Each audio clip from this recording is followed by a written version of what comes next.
Why do we even need a female translator in a combat zone? Staff Sergeant Martinez complained as he watched Lieutenant Rachel Foster calmly adjusting her headset during the mission briefing. This is real war, not some language classroom. What Martinez didn't know was that Rachel's mastery of multiple enemy dialects had opened doors that went far beyond simple translation work. Tonight, when their unit faced destruction, the truth would emerge. Their quiet translator had secrets that would change everything.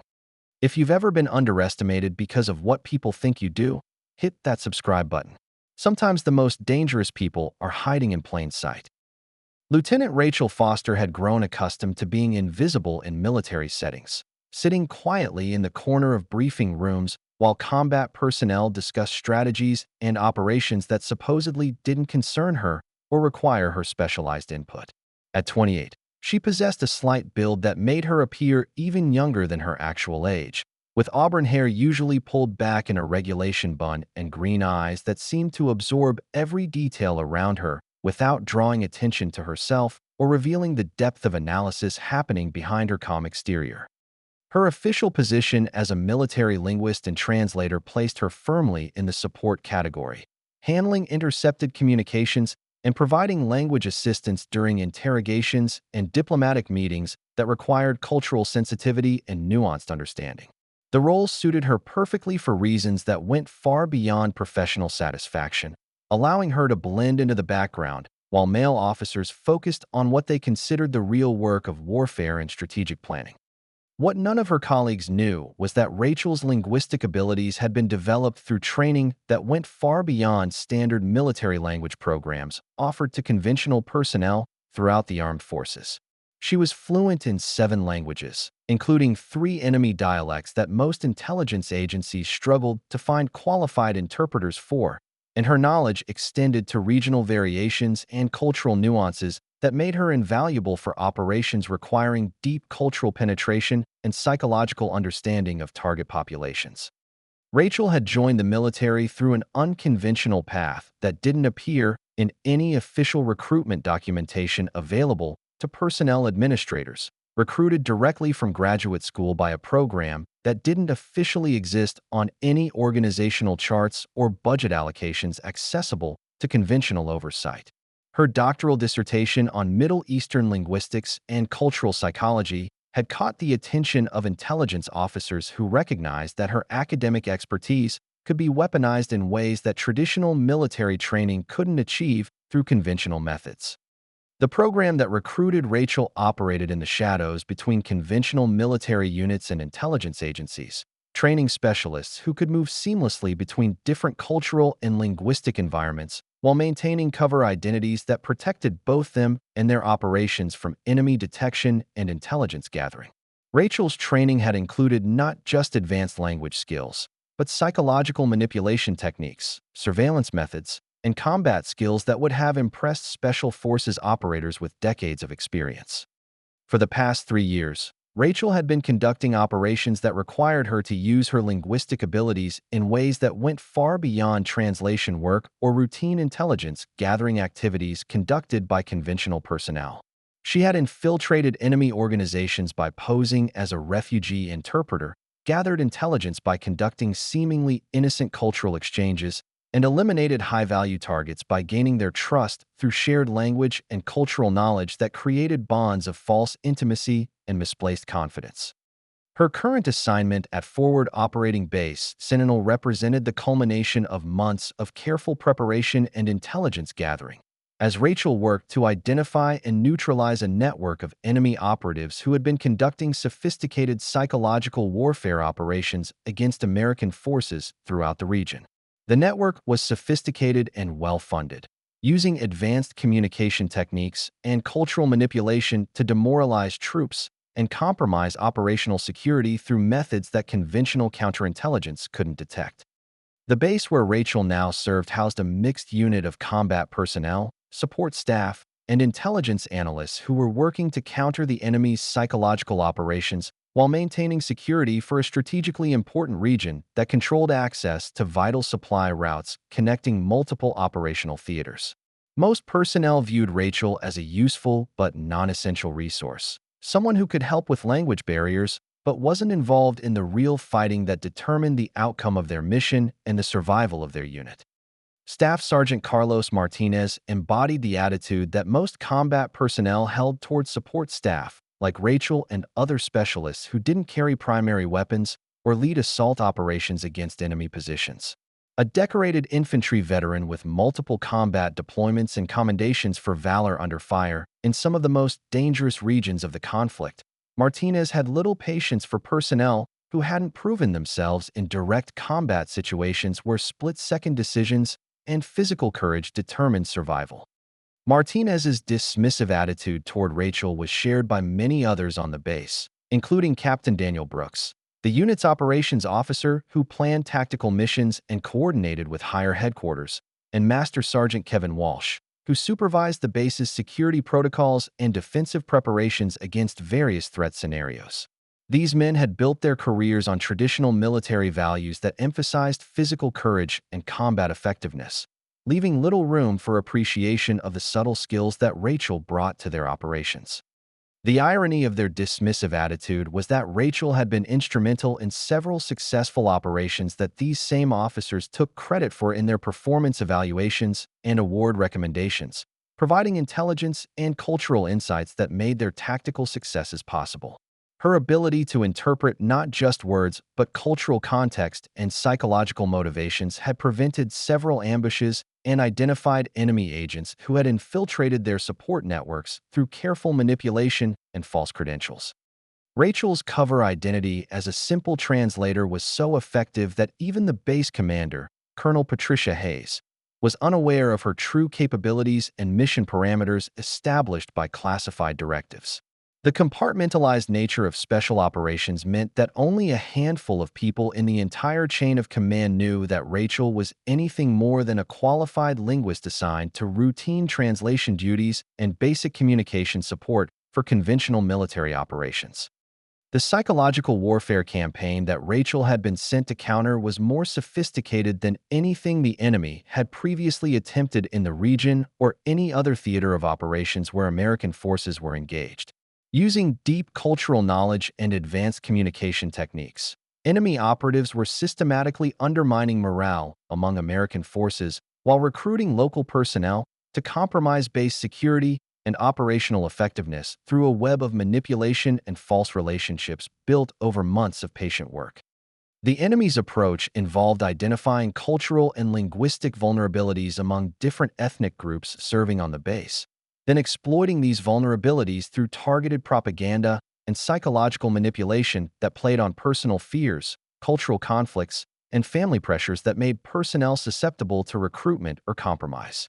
They had successfully turned several local interpreters and support staff into sources of intelligence while remaining undetected by conventional counterintelligence methods that focused on traditional security threats. Rachel's unique training and background made her perfectly suited to counter this threat, as she could recognize the subtle linguistic and cultural markers that indicated psychological manipulation while also identifying the communication patterns that revealed enemy operational methods and organizational structures. Her work required her to operate independently while maintaining her cover identity, gathering intelligence through methods that appeared to be routine translation work but actually involved sophisticated analysis and pattern recognition. The base's recent string of security breaches and operational failures had created an atmosphere of suspicion and frustration among the command staff, who couldn't understand how enemy forces seemed to anticipate their movements and counter their strategies with uncanny accuracy that suggested access to classified information. Several planned operations had been compromised, resulting in casualties and the loss of strategic advantages that had taken months to develop through careful planning and resource allocation. Colonel Hayes had requested additional counterintelligence support from higher headquarters multiple times over the past several months, but the requests had been denied due to resource constraints and the classified nature of the enemy's psychological warfare capabilities. The military bureaucracy was reluctant to acknowledge that traditional security measures were inadequate against an enemy that used cultural and linguistic sophistication as weapons rather than relying solely on conventional military tactics and equipment. Rachel understood that her mission had reached a critical phase when she began detecting communication patterns that indicated the enemy was preparing for a major operation against the base that would exploit all the vulnerabilities and intelligence they had gathered through their psychological warfare campaign. The psychological warfare campaign had been laying the groundwork for a physical attack that would exploit the vulnerabilities and intelligence they had gathered through months of careful infiltration and manipulation of base personnel. The challenge Rachel faced was that exposing the enemy's plans would require her to reveal capabilities and knowledge that went far beyond what a simple translator should possess or have access to through normal channels. She would need to find a way to protect the base without compromising her cover identity or exposing the classified program that had trained her for this mission, a delicate balance that required exceptional skill and careful planning under extreme time pressure. Her solution involved a carefully orchestrated series of seemingly accidental discoveries that would lead the base's security personnel to uncover the enemy network without revealing her role in the investigation or the extent of her knowledge about enemy operations. Rachel began subtly directing attention towards suspicious activities and communications while maintaining the appearance of routine translation work, planting seeds of suspicion that would grow into full investigations conducted by base security personnel. The process required exceptional skill and psychological manipulation, as Rachel had to influence the perceptions and actions of her colleagues without them realizing they were being guided by someone with capabilities far beyond their understanding or security clearance. She planted questions during briefings, highlighted seemingly innocent details in translated documents, and created situations where security personnel would naturally discover evidence of enemy infiltration without suspecting that their discoveries were being orchestrated. Rachel's efforts were complicated by the time pressure she faced, as her analysis of enemy communications indicated that the attack on the base was imminent and would occur within days rather than weeks or months. She had to accelerate her careful manipulation of base personnel while avoiding detection by both her colleagues and the enemy operatives who were monitoring American activities for signs of counterintelligence awareness that might compromise their carefully planned operation. The breakthrough came when Rachel detected a communication pattern that revealed the exact timing and method of the planned attack, information that was being transmitted through channels that appeared to be routine administrative communications but actually contained coded instructions. Enemy forces were preparing to exploit security vulnerabilities that had been identified through their psychological warfare campaign, using intelligence gathered from turned personnel to coordinate a devastating assault on the base's most critical facilities and defensive positions. The attack was scheduled for the following night during a planned supply convoy operation that would reduce the base's defensive personnel and create opportunities for infiltration and sabotage of critical systems that maintained base security. Enemy operatives embedded within the local support staff would disable security systems and provide real-time intelligence about defensive positions while external forces launched coordinated strikes against command and communication facilities, creating chaos and preventing effective response. Rachel realized that preventing the attack would require her to abandon her cover identity and reveal at least some of her true capabilities to base personnel who had no idea of her background, training, or mission parameters. The sophisticated nature of the enemy's plan meant that conventional security measures would be inadequate, and only someone with her specialized training could coordinate an effective defense that would save lives and protect the base from destruction. The decision to break cover was complicated by the fact that Rachel's superiors in the classified program had explicitly instructed her to maintain her translator identity regardless of circumstances that might arise during her mission deployment. Revealing her true role could compromise other operations and expose the existence of the program to enemy intelligence services who were constantly searching for evidence of American special capabilities and unconventional warfare methods.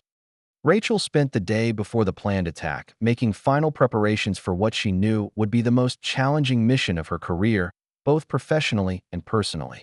She would need to expose and neutralize the enemy network while protecting her base colleagues and maintaining as much operational security as possible for her classified program, all while operating under extreme time pressure and without backup support from her handlers. The evening briefing on the night of the planned attack proceeded normally, with officers discussing routine security measures and convoy procedures while remaining completely unaware of the sophisticated enemy operation preparing to destroy their base and eliminate everyone stationed there. Rachel sat in her usual corner position, headset on and translation equipment ready, appearing to focus on routine communication monitoring while actually tracking the final preparations for the enemy assault through multiple communication channels.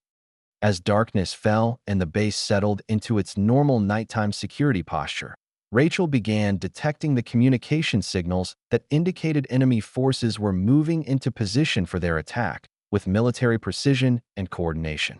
The psychological warfare operatives embedded within the base were preparing to execute their sabotage mission while external assault teams approached the perimeter using intelligence gathered through months of careful infiltration and relationship building with base personnel.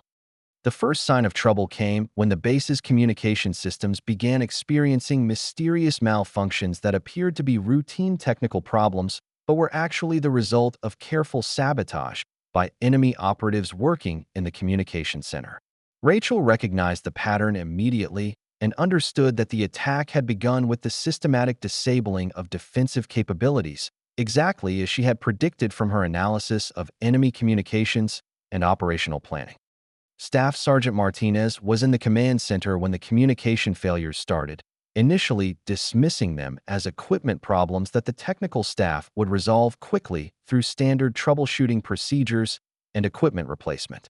He had no way of knowing that the malfunctions were coordinated sabotage designed to prevent the base from calling for reinforcements or coordinating defensive responses to the coming assault.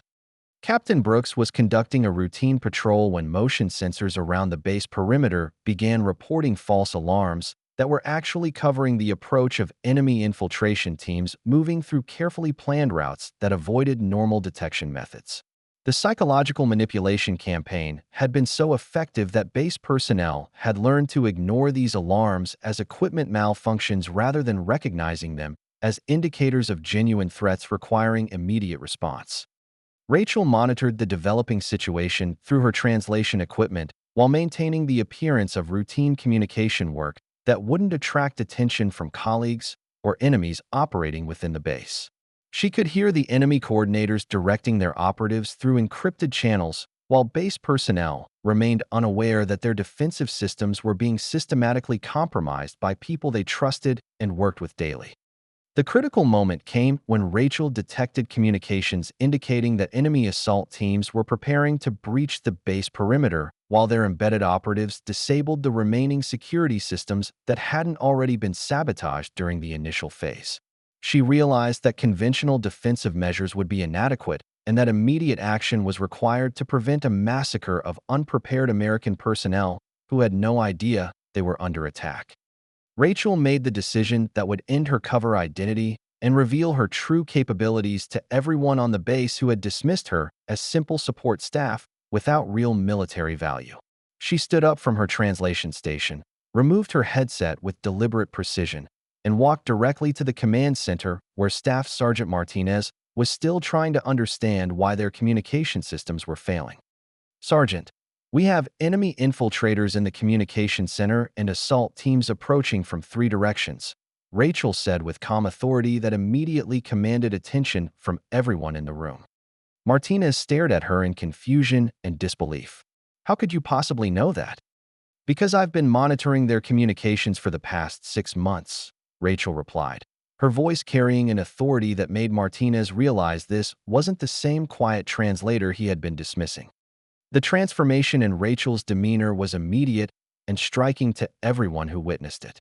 Gone was the hesitant support staff member who had been sitting quietly in briefing rooms while others made important decisions. In her place stood a confident professional who clearly possessed training and capabilities that went far beyond language translation or routine administrative support. Rachel quickly explained to the stunned command staff that she was a deep cover operative who had been tracking an enemy's psychological warfare network, and that the communication failures and perimeter alarms were part of a coordinated attack designed to exploit security vulnerabilities that had been identified through months of infiltration and careful intelligence gathering. The revelation that their quiet translator was actually a highly trained operative shocked everyone in the command center, But Rachel didn't have time to explain the details of her mission or training background. Enemy forces were already moving into position for their assault, and immediate defensive action was required to prevent the base from being overrun by superior numbers and tactical surprise.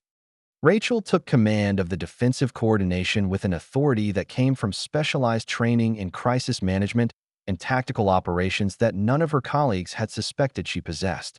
She directed security teams to specific locations where enemy infiltrators were operating, while coordinating with perimeter patrols to intercept assault teams whose positions she had determined through her monitoring of enemy communications. The battle that followed demonstrated both the effectiveness of Rachel's intelligence gathering and the sophistication of the enemy operation she had been tracking for months without recognition from her colleagues. Enemy forces had indeed identified and exploited significant security vulnerabilities, but Rachel's intervention prevented them from achieving the surprise and coordination that their plan required for success against the base's defensive capabilities.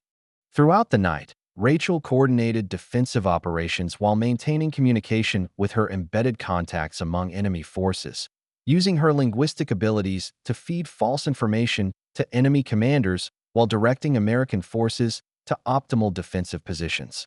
Her psychological warfare training allowed her to turn the enemy's own tactics against them with devastating effectiveness that completely disrupted their operational timeline. The most critical moment came when Rachel realized that enemy operatives were preparing to destroy the base's ammunition depot, which would have caused massive casualties and eliminated the defenders' ability to sustain resistance against the continuing assault. Using her knowledge of the infiltrators' positions and capabilities, she led a small team to neutralize the threat, while enemy commanders remained unaware that their operation had been compromised. By dawn, the enemy assault had been completely defeated, with infiltrators captured and assault teams either eliminated or forced to retreat after suffering heavy casualties that would cripple their operational capabilities for months. The base personnel who had survived the night found themselves looking at Rachel with new respect and understanding that their quiet translator had saved all their lives through capabilities they never suspected she possessed. Colonel Hayes personally debriefed Rachel after the battle, learning for the first time about the classified program that had trained her and the sophisticated enemy operation she had been countering without anyone's knowledge. The colonel expressed both gratitude for Rachel's actions and frustration that she hadn't been informed about the presence of a deep cover operative on her base, though she understood the security requirements that had necessitated the deception. Staff Sergeant Martinez approached Rachel during the post-battle cleanup, his earlier dismissive attitude replaced with genuine respect and curiosity about her background and training. He apologized for his previous comments about translators and acknowledged that his assumptions about support personnel had been completely wrong and potentially dangerous. Captain Brooks and Master Sergeant Walsh also sought out Rachel to express their appreciation for her actions and to ask questions about her training and mission that security protocols would allow her to answer. The experience had taught them that military capabilities could take forms that traditional combat training didn't prepare them to recognize or appreciate. Rachel's cover identity as a simple translator was obviously blown, but her mission had been successful in neutralizing the enemy's psychological warfare network and protecting the base from a devastating attack that would have resulted in significant casualties. Her superiors in the classified program were satisfied with the outcome, even though operational security had been compromised by the necessity of revealing her true capabilities. The aftermath of the battle brought changes to base security procedures and personnel training programs, as the command staff implemented lessons learned from the enemy's sophisticated infiltration and manipulation tactics. Rachel's expertise became central to these improvements as she helped develop counterintelligence measures that would prevent similar operations in the future. The other linguists and translators on the base found themselves being viewed with new respect and attention from combat personnel who had learned that support roles could involve capabilities and responsibilities that went far beyond their official job descriptions. Rachel's revelation had changed how everyone thought about the people working quietly in the background of military operations. Rachel's story became classified legend within certain military circles, demonstrating the importance of psychological warfare capabilities and the value of personnel who could operate effectively in cultural and linguistic environments that traditional military training couldn't access. Her success proved that modern warfare required a broader range of skills than conventional combat operations could provide.